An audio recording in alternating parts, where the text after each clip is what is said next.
Hello दोस्तों, कैसे हो आप लोग। आशा करता हूँ कि आप लोग अच्छे होंगे और मस्त भी होंगे।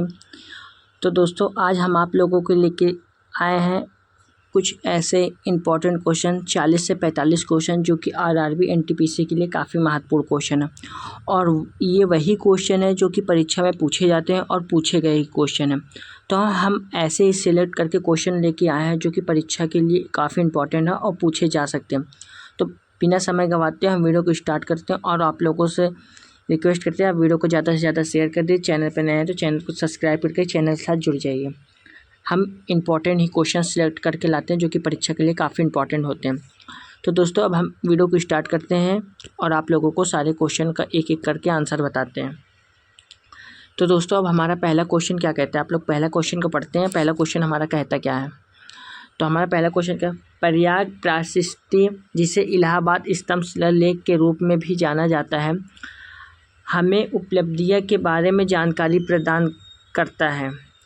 ठीक है, श्रीगुप्त है या अशोक है या चंद्रगुप्त प्रथम है या समुद्रगुप्त है।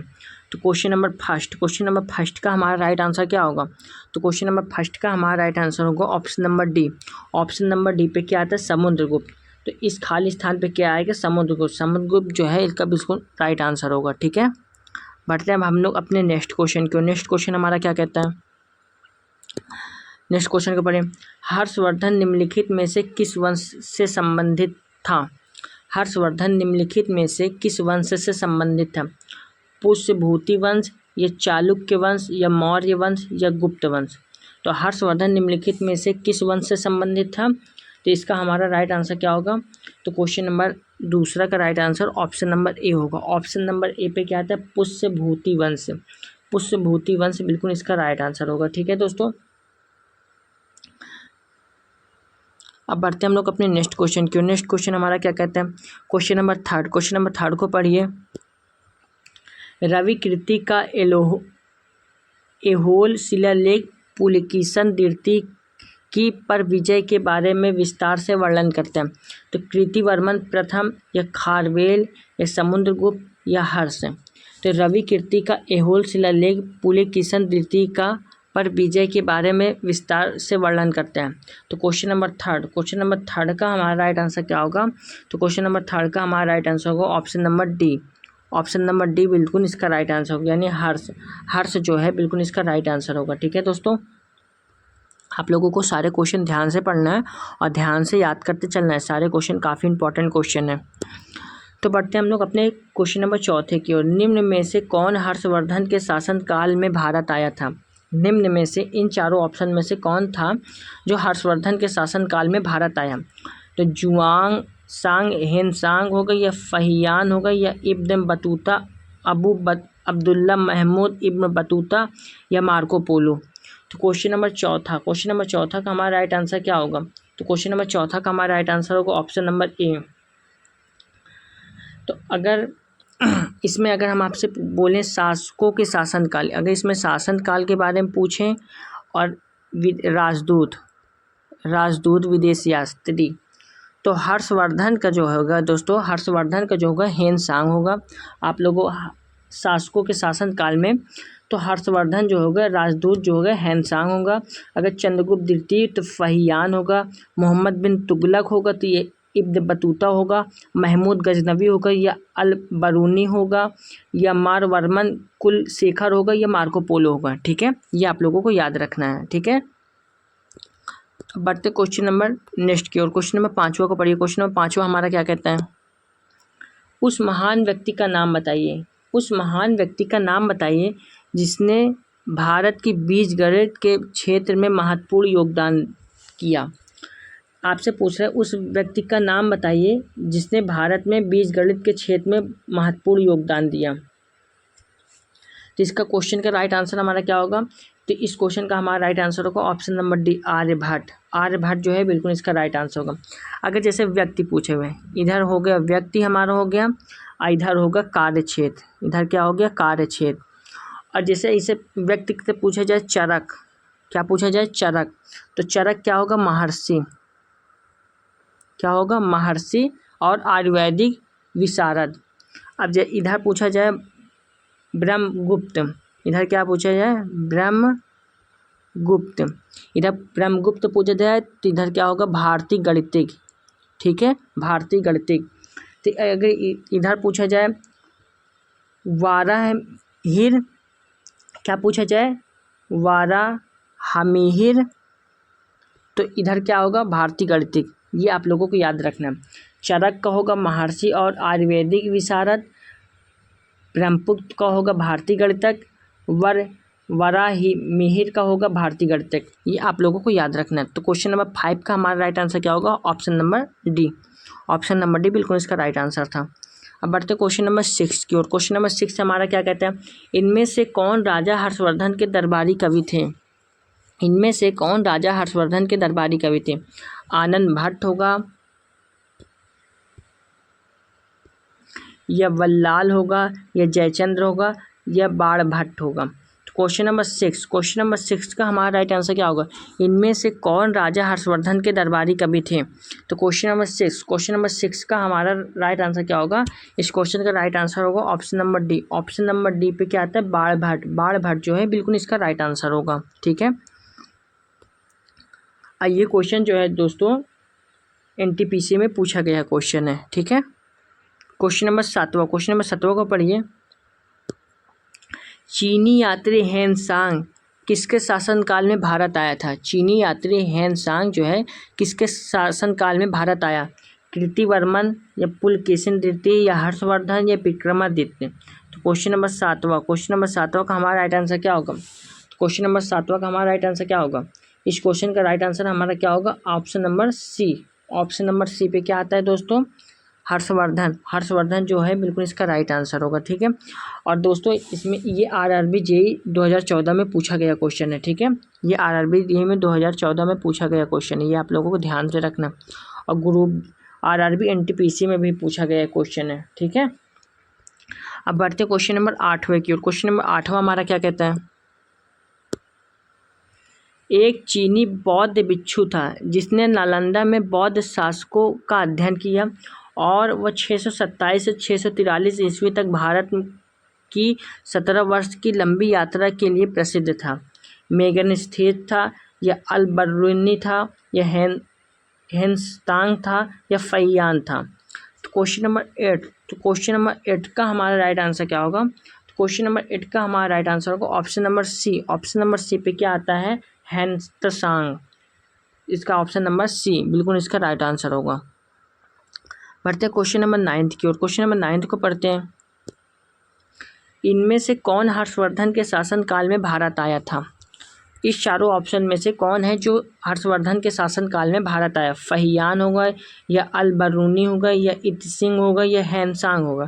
तो क्वेश्चन नंबर 9 का हमारा राइट आंसर क्या होगा, तो हर्षवर्धन के शासनकाल में भारत कौन आया, तो इसका right answer option number D होगा। ऑप्शन नंबर डी पे क्या आता है, हेनसांग जो है बिल्कुल इसका राइट आंसर होगा, ठीक है, ऑप्शन नंबर डी।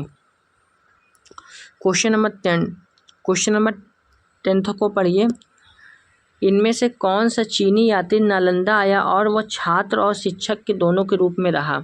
फहियान होगा, या कुबललाई खान होगा, या हेनसांग होगा, या इत्सांग होगा। तो क्वेश्चन नंबर 10 का हमारा राइट आंसर क्या होगा, इनमें से कौन सा चीनी यात्री नालंदा आया और छात्र और शिक्षक दोनों के रूप में रहा। तो क्वेश्चन नंबर 10 का हमारा राइट आंसर क्या होगा, इस क्वेश्चन का राइट आंसर होगा option number C. Option number C पे क्या होगा, हेनसांग जो है बिल्कुल इसका राइट आंसर होगा। बढ़ते हैं हम लोग अपने नेक्स्ट क्वेश्चन की ओर। नेक्स्ट क्वेश्चन हमारा क्या कहता है, क्वेश्चन नंबर 11 को पढ़िए। बाण भट्ट किस राजा के दरबारी कवि थे। बाण भट्ट किस राजा के दरबारी कवि थे, चंद्रगुप्त के, हर्षवर्धन के, या अशोक के, या समुद्रगुप्त के। तो बाण भट्ट किस राजा के दरबारी कवि थे। तो क्वेश्चन नंबर 11 का हमारा राइट आंसर क्या होगा, ये इसका right answer option number B होगा। ऑप्शन नंबर बी पे क्या आता है, हर्षवर्धन जो है बिल्कुल इसका राइट आंसर होगा, ठीक है। जो दोस्तों बाण भट्ट जो है 7वीं शताब्दी के संस्कृत गद्य लेखक और के कवि थे, ठीक है। बाण भट्ट 7वीं शताब्दी के संस्कृत गद्य लेखक के कवि थे और ये हर्षवर्धन के दरबारी कवि थे, ये भी आप लोगों को याद रखना है। क्वेश्चन नंबर 12 को पढ़िए। निम्नलिखित में से कौन सा समुद्रगुप्त द्वितीय के 9 रत्नों में से एक है?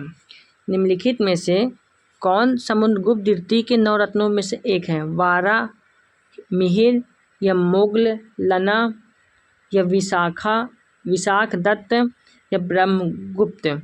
क्वेश्चन नंबर 12 का हमारा राइट आंसर क्या होगा? तो क्वेश्चन नंबर 12 का हमारा right answer option number A होगा। ऑप्शन नंबर ए पे क्या आता है? वाराहमिहिर। तो वाराहमिहिर इसका बिल्कुल राइट आंसर होगा। बढ़ते हैं क्वेश्चन नंबर 3 की ओर। क्वेश्चन नंबर 3 हमारा क्या कहता है? इनमें से किसे भारतीय के नेपोलियन के नाम से जाना जाता है? इनमें से इस चारों ऑप्शन में से कौन ऐसा है जो भारत के नेपोलियन के नाम से जाना जाता है? स्कंदगुप्त होगा या समुद्रगुप्त होगा या चंद्रगुप्त होगा या कुमारगुप्त होगा? तो क्वेश्चन नंबर 13 का हमारा राइट आंसर क्या होगा? तो क्वेश्चन नंबर 13 का हमारा राइट आंसर होगा option number B. Option number B पे क्या आता है दोस्तों? समुद्रगुप्त। समुद्रगुप्त जो है बिल्कुल इसका राइट आंसर होगा। ठीक है, अब बढ़ते हैं हम लोग अपने नेक्स्ट क्वेश्चन के। क्वेश्चन नंबर 14 हमारा क्या कहता है? प्राचीन भारतीय इतिहास के सबसे महत्वपूर्ण शासकों में से एक चंद्रगुप्त द्वितीय की पुत्री का नाम बताइए। लोपामुद्रा या रुद्रमा देवी या पार्वती गुप्त या प्रभावती गुप्त? तो क्वेश्चन नंबर 14 का हमारा राइट आंसर क्या होगा? तो क्वेश्चन नंबर 14 का हमारा राइट आंसर होगा option number D. Option number D पे क्या आता है दोस्तों? प्रभावती गुप्त। तो प्रभावती गुप्त जो है बिल्कुल इसका राइट आंसर होगा। क्वेश्चन नंबर 15 को पढ़ते हैं। क्वेश्चन नंबर 15 को पढ़िए। विक्रमादित्य किस भारतीय गुप्त शासक का एक अन्य नाम है? विक्रमादित्य किस भारतीय गुप्त शासक का एक अन्य नाम? कुमारगुप्त द्वितीय, चंद्रगुप्त प्रथम या चंद्रगुप्त द्वितीय या रामगुप्त? तो क्वेश्चन नंबर 15 का हमारा राइट आंसर क्या होगा? विक्रमादित्य किस प्रसिद्ध गुप्त शासक के एक अन्य नाम है? तो क्वेश्चन नंबर 15 का हमारा राइट आंसर क्या होगा? क्वेश्चन नंबर 15 का हमारा राइट आंसर होगा option number C. Option number C पे क्या आता है दोस्तों? चंद्रगुप्त द्वितीय। तो चंद्रगुप्त द्वितीय जो है बिल्कुल इसका राइट आंसर होगा। बढ़ते हैं क्वेश्चन नंबर 16 की ओर। क्वेश्चन नंबर 16 को पढ़ते हैं। सुप्रसिद्ध काव्य मेघदूत इनमें से किसकी कृति है? सत्यनारायण की या प्रेमचंद की या कालिदास की या इलांगो की? तो क्वेश्चन नंबर 16 का हमारा राइट आंसर क्या होगा? सुप्रसिद्ध काव्य मेघदूत इनमें से किसकी कृति है? तो क्वेश्चन नंबर 16 का हमारा राइट आंसर क्या होगा? इसका right answer option number C होगा। ऑप्शन नंबर सी पे क्या आता है? कालिदास। कालिदास जो है बिल्कुल इसका राइट आंसर होगा। अगर जैसे दोस्तों पूछा जाए नाटक का पूछा जाए तो नाटक का होगा अभिज्ञा नासुकुलतम या विक्रमो वैशिल्यम। और महाकाव्य का पूछा जाए तो रघुवंशम और कुमार संभवन। अखंड काव्य का पूछा जाए तो मेघदूतम और ऋतुसंहारम। ठीक है, ये भी आप लोगों को याद रखना है। क्वेश्चन नंबर 17 को पढ़ा जाए। प्रशिष्टि से किस राजवंश के शासकों ने अपनी उपलब्धियां लिखी? प्रशिष्टि से किस राजवंश ने शासकों के अपनी उपलब्धियां लिखी? राजपूत वंश, गुप्त वंश, मुगल वंश या खिलजी वंश? तो क्वेश्चन नंबर 17 का हमारा राइट आंसर क्या होगा? तो क्वेश्चन नंबर 17 को पढ़िए। क्वेश्चन नंबर 17 का हमारा राइट आंसर क्या होगा? इस क्वेश्चन का right answer option number B होगा। ऑप्शन नंबर बी पे क्या आता है दोस्तों? गुप्त वंश। गुप्त वंश जो है बिल्कुल इसका राइट आंसर होगा। क्वेश्चन नंबर 18 को पढ़िए। क्वेश्चन नंबर 18 क्या कहते हैं? गुप्त साम्राज्य के निम्नलिखित राजाओं में से कौन एक अच्छा वीणावादक भी था? गुप्त राजाओं के निम्नलिखित राजाओं में से कौन एक अच्छा वीणावादक भी था? चंद्रगुप्त विक्रमादित्य, समुद्रगुप्त, कुमारगुप्त या चंद्रगुप्त प्रथम? तो क्वेश्चन नंबर 18 का हमारा राइट आंसर क्या होगा? तो क्वेश्चन नंबर 18 का राइट आंसर हमारा ऑप्शन नंबर बी होगा। ऑप्शन नंबर बी पे क्या आता है दोस्तों? समुद्रगुप्त। समुद्रगुप्त जो है बिल्कुल इसका राइट आंसर होगा। ठीक है, बढ़ते हैं हम लोग नेक्स्ट क्वेश्चन के। क्वेश्चन नंबर 19 को पढ़िए। किस युग को प्राचीन भारत का स्वर्ण युग कहा जाता है? किस युग को प्राचीन भारत का स्वर्ण युग कहा जाता है? मौर्य सम्राट 3री शताब्दी, चोल सम्राट 3री शताब्दी, गुप्त सम्राट 4ठी शताब्दी, कुषाण सम्राट 1ली शताब्दी? तो क्वेश्चन नंबर 19 का हमारा राइट आंसर क्या होगा? क्वेश्चन नंबर 19 का हमारा राइट आंसर क्या होगा? Option number C. Option number C पे क्या आता है? गुप्त सम्राट 4ठी शताब्दी। इसका बिल्कुल राइट आंसर होगा। क्वेश्चन नंबर 20 को पढ़िए। Question number 20। किस काल को भारतीय इतिहास का स्वर्ण युग कहा गया है? किस काल को भारतीय इतिहास का स्वर्ण युग कहा गया? मगध काल, मुगल काल, मौर्य काल या गुप्त काल? तो क्वेश्चन नंबर 20वां का हमारा राइट आंसर क्या होगा? किस काल को भारतीय इतिहास का स्वर्ण युग काल कहा गया है? स्वर्ण युग कहा गया। तो क्वेश्चन नंबर 20वां का राइट आंसर क्या होगा? Option number D. Option number D पे क्या आता है दोस्तों? गुप्त काल। गुप्त काल बिल्कुल इसका राइट आंसर होगा। क्वेश्चन नंबर 21वां को पढ़िए। नालंदा विश्वविद्यालय को विश्व के महान प्राचीन विश्वविद्यालयों में से एक तथा महत्वपूर्ण बौद्ध शैक्षणिक उत्कृष्टता केंद्र माना जाता है। इसकी स्थापना किस भारतीय शासक ने की थी? हर्षवर्धन ने, चंद्रगुप्त मौर्य ने, कुमारगुप्त प्रथम ने या अशोक ने? तो क्वेश्चन नंबर 21वां का हमारा राइट आंसर क्या होगा? तो क्वेश्चन नंबर 21वां का हमारा राइट आंसर होगा option number C. Option number C बिल्कुल इसका राइट आंसर होगा, यानी कुमारगुप्त प्रथम। बढ़ते हैं क्वेश्चन नंबर 22वां को पढ़िए। चंद्रगुप्त प्रथम के बाद गुप्त साम्राज्य का बागडोर किसने संभाली? चंद्रगुप्त प्रथम के बाद गुप्त साम्राज्य का बागडोर किसने संभाली? ब्रह्मपुत्र ने, समुद्रगुप्त ने या सूदक ने या श्रीगुप्त ने? तो क्वेश्चन नंबर 22 का हमारा राइट आंसर क्या होगा? तो क्वेश्चन नंबर 22 का हमारा राइट आंसर होगा option number B. Option number B पे क्या आता है दोस्तों? समुद्रगुप्त। चंद्रगुप्त प्रथम के बाद गुप्त साम्राज्य का बागडोर समुद्रगुप्त ने संभाले। तो समुद्रगुप्त गुप्त राजवंश के चौथे शासक थे। ठीक है, ये जो है समुद्रगुप्त जो है दोस्तों, समुद्रगुप्त जो है राजवंश के चौथे शासक थे। ठीक है, ये भी आप लोगों को याद रखना है। क्वेश्चन नंबर 23वां को पढ़ते हैं। हर्षवर्धन की मृत्यु के बाद प्रतिहार, पाल एवं राष्ट्रकूट वंश के राजाओं ने आधिपत्य प्राप्त करने के लिए दूसरे के साथ युद्ध किया। तो इसका क्वेश्चन का राइट आंसर क्या होगा? हर्षवर्धन की मृत्यु के बाद प्रतिहार, पाल एवं राष्ट्रकूट वंश के राजाओं ने पर आधिपत्य प्राप्त करने के लिए दूसरे के साथ युद्ध किया। बादामी होगा या कन्नौज होगा या दिल्ली होगा या गुजरात होगा? तो क्वेश्चन नंबर 23वां का हमारा राइट आंसर क्या होगा? तो क्वेश्चन नंबर 23वां का हमारा राइट आंसर क्या होगा? इस क्वेश्चन का right answer option number B होगा। ऑप्शन नंबर बी पे क्या आता है दोस्तों? कन्नौज जो है बिल्कुल इसका राइट आंसर होगा। ठीक है, क्वेश्चन नंबर 24 को पढ़ते हैं। क्वेश्चन नंबर 24 क्या कहता है हमारा? चौथी शताब्दी की शुरुआत में गुप्तों ने छोटा सा साम्राज्य स्थापित कर लिया। चौथी शताब्दी की शुरुआत में गुप्तों ने छोटा सा साम्राज्य स्थापित कर लिया। वातपी, अवध, मगध या मालवा? तो क्वेश्चन नंबर 24 का हमारा राइट आंसर क्या होगा? तो क्वेश्चन नंबर 24 का हमारा राइट आंसर होगा option number C. Option number C पे क्या आता है? मगध। तो इस खाली स्थान पे क्या आएगा? मगध जो है बिल्कुल इसका राइट आंसर होगा। ठीक है, ऑप्शन नंबर सी। बढ़ते हैं क्वेश्चन नंबर 25वां को पढ़ते हैं। निम्नलिखित में से कौन सा नगर गुप्त वंश की राजधानी था? निम्नलिखित में से कौन सा नगर गुप्त वंश की राजधानी था? पाटलिपुत्र या कौशल या काशी या उज्जैन? तो निम्नलिखित में से कौन सा नगर गुप्त वंश की राजधानी था? तो क्वेश्चन नंबर 25वां को पढ़िए। क्वेश्चन नंबर 25वां का राइट आंसर क्या होगा? ऑप्शन नंबर ए। ऑप्शन नंबर ए जो है बिल्कुल इसका राइट आंसर होगा। 25वां का राइट आंसर ऑप्शन नंबर ए। ऑप्शन नंबर ए पे क्या आता है दोस्तों? पाटलिपुत्र। सारे क्वेश्चन बहुत इंपॉर्टेंट क्वेश्चन है। ऐसे क्वेश्चन सिलेक्ट करके लाया गया है दोस्तों जो कि परीक्षा के लिए इंपॉर्टेंट है, दोबारा पूछा जा सकता है, वही क्वेश्चन सिलेक्ट करके लाया ही जाता है। तो वीडियो को पसंद आए तो वीडियो को एक लाइक ज़रूर कर दीजिएगा और ध्यान से क्वेश्चन को पढ़िए। मैं एक क्वेश्चन को कई बार रिपीट करता हूँ ताकि आप लोगों को सारे क्वेश्चन क्लास में ही याद हो जाएँ। ठीक है दोस्तों, गुप्त साम्राज्य के वास्तविक संस्थापक कौन थे? गुप्त साम्राज्य के वास्तविक संस्थापक कौन थे? चंद्रगुप्त सेकंड या समुद्रगुप्त या श्रीगुप्त या घटोत्कच? क्वेश्चन नंबर 26वां का हमारा राइट आंसर क्या होगा? तो क्वेश्चन नंबर 26वां का हमारा राइट आंसर होगा option number C. Option number C पे क्या आता है दोस्तों? श्रीगुप्त जो है बिल्कुल इसका राइट आंसर होगा। क्वेश्चन नंबर 27वां को पढ़िए।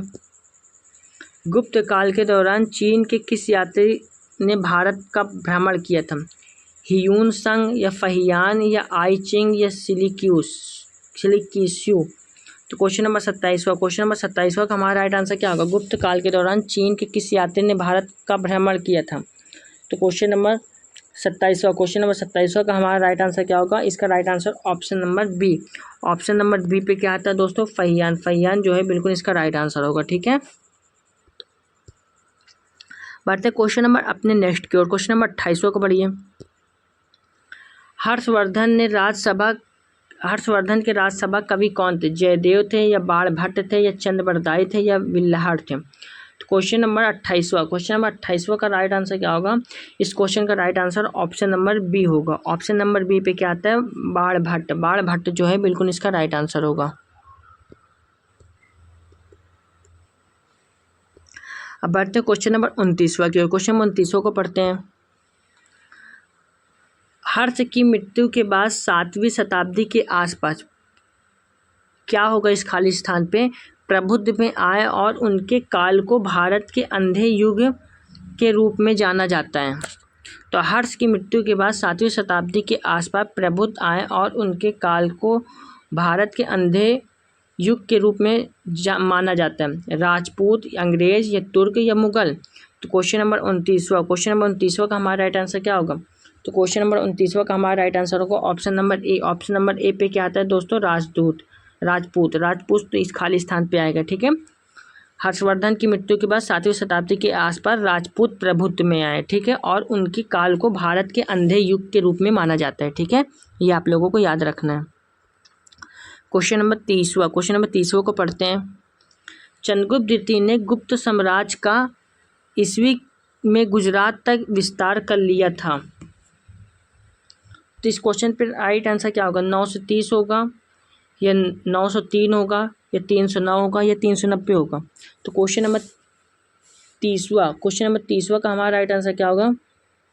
इस क्वेश्चन का राइट आंसर क्या होगा? 390। तो 390 किस में है? ऑप्शन नंबर डी में। तो इस खाली स्थान पे क्या आएगा? 390 जो है बिल्कुल इसका राइट आंसर होगा। ठीक है, ऑप्शन नंबर डी। अब बढ़ते हैं हम लोग अपने नेक्स्ट क्वेश्चन के। क्वेश्चन नंबर 31वां को पढ़ते हैं। चीनी यात्री इत्सिंग फर्स्ट ठहर कर संस्कृत सीखा। ये 3 वर्ष। ठीक है, 3 वर्ष ठहर कर संस्कृत सीखा। चीनी यात्री इत्सिंग ने 3 वर्ष ठहर कर संस्कृत सीखा। ये पहले होना चाहिए, ये बाद में होना चाहिए, थोड़ी सी मिस्टेक हो गई दोस्तों। चीनी यात्री इत्सिंग 3 वर्ष ठहर कर संस्कृत सीखा। ताम्रलिप्ति या नालंदा या पाटलिपुत्र या बोध गया? तो क्वेश्चन नंबर 31 का हमारा राइट आंसर क्या होगा? तो क्वेश्चन नंबर 31 का हमारा राइट आंसर होगा ऑप्शन नंबर ए। ऑप्शन नंबर ए पे क्या आता है? ताम्रलिप्ति। तो इसका राइट आंसर होगा चीनी यात्री इत्सिंग ताम्रलिप्ति ने 3 वर्ष में ठहर कर संस्कृत सीखा था। ठीक है, ये आप लोगों को याद रखना है। अब बढ़ते क्वेश्चन नंबर 32 को। क्वेश्चन नंबर 32 को पढ़िए। संगम साहित्य की रचना किस शास्त्रीय भाषा में हुई थी? संगम साहित्य की रचना किस शास्त्रीय भाषा में हुई थी? संस्कृत में या ओडिया में या मलयालम में या तमिल में? तो क्वेश्चन नंबर 32 का हमारा राइट आंसर क्या होगा? संगम साहित्य की रचना किस शास्त्रीय भाषा में हुई थी? तो क्वेश्चन नंबर 32 का हमारा राइट आंसर होगा option number D. Option number D पे क्या आता है? तमिल जो है बिल्कुल इसका राइट आंसर होगा। ठीक है दोस्तों, अब बढ़ते हैं क्वेश्चन नंबर 33 को। क्वेश्चन नंबर 33 को पढ़ते हैं। चोल शिलालेखों से उल्लिखित गुप्त काल के अनुरक्षण हेतु प्रदान की गई भूमि को क्या कहा जाता है? ब्रह्मदेव या वेलंगल वगाई या पल्लीचंद्रम या सालाभोग?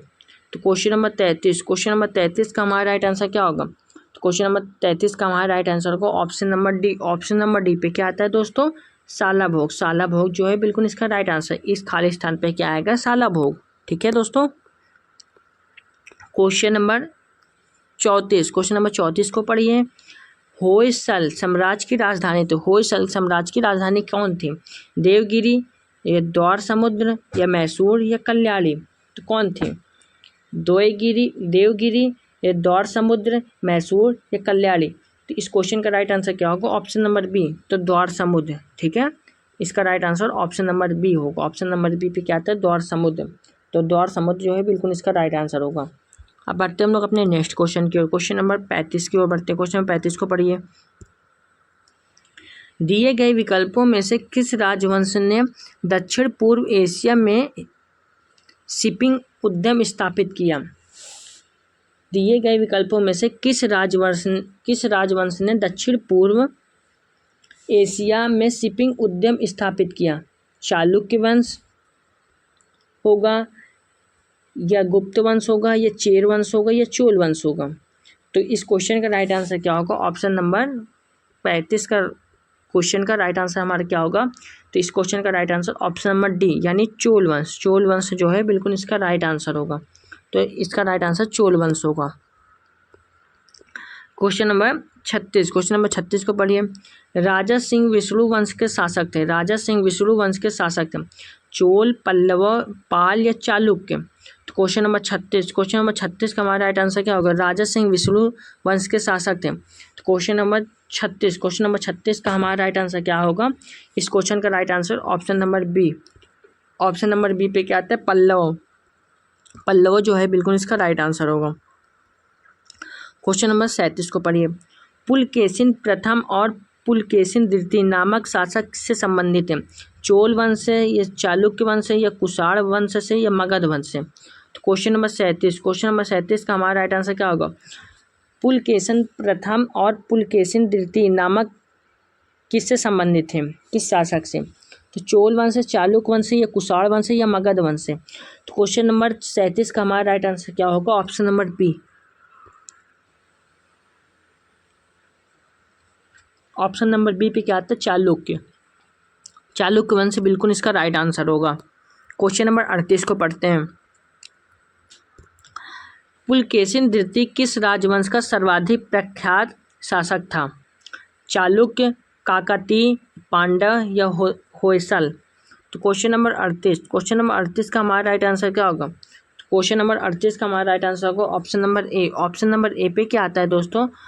चालुक्य। चालुक्य जो है बिल्कुल इसका राइट आंसर होगा। क्वेश्चन नंबर 39 को पढ़िए। क्वेश्चन नंबर 39 क्या कहता है हमारा? 7वीं और 8वीं सदी में बहुत शक्तिशाली हो गए। 7वीं और 8वीं सदी में बहुत शक्तिशाली हो गए और कांचीपुरम उनकी राजधानी थी। पल्लव, प्रतिहार, पाल या चोल? तो क्वेश्चन नंबर 39 का हमारा राइट आंसर क्या होगा? तो क्वेश्चन नंबर 39 का हमारा राइट आंसर क्या होगा? इस क्वेश्चन का राइट आंसर होगा ऑप्शन नंबर ए। ऑप्शन नंबर ए पे क्या आता है? पल्लव। पल्लव जो है बिल्कुल इसका राइट आंसर होगा। ठीक है। क्वेश्चन नंबर 40 को पढ़िए। कांची की राजधानी आपसे पूछ रहे हैं, तो कांची की राजधानी कौन है? राष्ट्रकूट, चोल या पल्लव या चालुक्य? तो कांची की राजधानी कौन है? तो कांची की राजधानी है पल्लव। पल्लव जो है बिल्कुल इसका राइट आंसर होगा ऑप्शन नंबर सी। बढ़ते हैं क्वेश्चन नंबर 41 की ओर। क्वेश्चन नंबर 41 हमारा क्या कहता है? पांडव वंश की राजधानी आपसे पूछ रहे। पांडव वंश की राजधानी कौन थी? तो पांडव वंश की राजधानी कौन थी? जिसकी राजधानी थी मंदूरे। तो मंदूरे जो है बिल्कुल इसका right answer option number C. ठीक है। पांडव वंश की राजधानी मंदूरे थी। क्वेश्चन नंबर 42 को पढ़ते हैं। क्वेश्चन नंबर 42 को पढ़िए। इस खाली स्थान पे क्या आ गया? मंदूरे के आसपास के क्षेत्र में शासन किया और 13वीं शताब्दी को सर्वोच्चता प्राप्त की। राजपूत, चोल, चेर या पांड्या? क्वेश्चन नंबर 42 का हमारा राइट आंसर क्या होगा? तो क्वेश्चन नंबर 42 का हमारा राइट आंसर होगा option number D. Option number D पे क्या आता है? पांड्या। पांड्या जो है बिल्कुल इसका राइट आंसर होगा। ठीक है दोस्तों, ऑप्शन नंबर डी के 10 साथ जाएंगे। अब बढ़ते हैं क्वेश्चन नंबर 43। क्वेश्चन नंबर 43 को पढ़िए। पूर्व चोल राजाओं में से किस सबसे महान माना जाता है? पूर्व चोल राजाओं में से किसे सबसे महान माना जाता है? पुलकेशिन सेकंड, राजसिम्हा या करिकाल या नंदीवर्मन? क्वेश्चन नंबर 43 का हमारा राइट आंसर क्या होगा? क्वेश्चन नंबर 43 का हमारा राइट आंसर होगा option number C. Option number C पे क्या आता है दोस्तों? करिकाल। करिकाल जो है बिल्कुल इसका राइट आंसर होगा ऑप्शन नंबर सी। अब बढ़ते हैं हम लोग क्वेश्चन नंबर अपने नेक्स्ट की ओर। क्वेश्चन नंबर नेक्स्ट हमारा क्या कहता है? पल्लव वंश के कौन से राजा संस्कृत नाटक भी लिखा करते हैं? राजा चोल व राजा राम चोल, महेंद्र वर्मन या राजसिम्हा या विक्रमादित्य? तो इस क्वेश्चन नंबर 44 का हमारा राइट आंसर क्या होगा? पल्लव वंश के कौन से राजा संस्कृत नाटक में भी लिखा करते थे? राजा राज चोल, महेंद्र वर्मन, राजसिम्हा या विक्रमादित्य? तो क्वेश्चन नंबर 44 का हमारा राइट आंसर होगा option number B. Option number B पे क्या आता है दोस्तों? महेंद्र वर्मन। तो महेंद्र वर्मन जो है बिल्कुल इसका राइट आंसर होगा। ठीक है, बढ़ते हैं हम लोग अपने नेक्स्ट क्वेश्चन दोस्तों ख़त्म हो चुका है। ठीक है, और वीडियो कैसी लगी, वीडियो पसंद आ रही हो तो वीडियो को एक लाइक ज़रूर कर दीजिएगा दोस्तों। चैनल पर नए हैं तो चैनल को सब्सक्राइब करके जरूर जुड़ें। हम ऐसे ही क्वेश्चन सिलेक्ट करके लाते हैं जो आरआरबी के लिए इम्पॉर्टेंट होते हैं, जेई के लिए इम्पॉर्टेंट होते हैं और एनटीपीसी के लिए इम्पॉर्टेंट होते हैं। तो ऐसे ही क्वेश्चन जो पूछे गए क्वेश्चन जो दोबारा पूछे जा सकते हैं, हम ऐसे ही क्वेश्चन सेलेक्ट करके लाते हैं जो कि आपकी परीक्षा में दोबारा पूछे जा सकते हैं, वही क्वेश्चन सेलेक्ट करके ला रहे हैं। तो उम्मीद करता हूँ आप लोगों को वीडियो पसंद आ गया तो वीडियो को एक लाइक ज़रूर करिए। चैनल पर नए हैं तो चैनल को सब्सक्राइब करके जरूर दीजिए। ठीक है दोस्तों, ताकि आने वाली हर एक वीडियो को नोटिफिकेशन मिलती रहे। और आरआरबी एनटीपीसी से सारे रिलेटेड क्वेश्चन करा रहा हूँ, तो मेरी सारी वीडियो शुरू से अंत तक देखते जाइए स्टार्ट से। तो आप लोग को सारा चैप्टर जो है कवर होता चला जाएगा, सारे चैप्टर कवर होते चले जाएंगे, सारे इंपॉर्टेंट क्वेश्चन आप लोगों को कवर होते चले जाएंगे। ठीक है दोस्तों, धन्यवाद।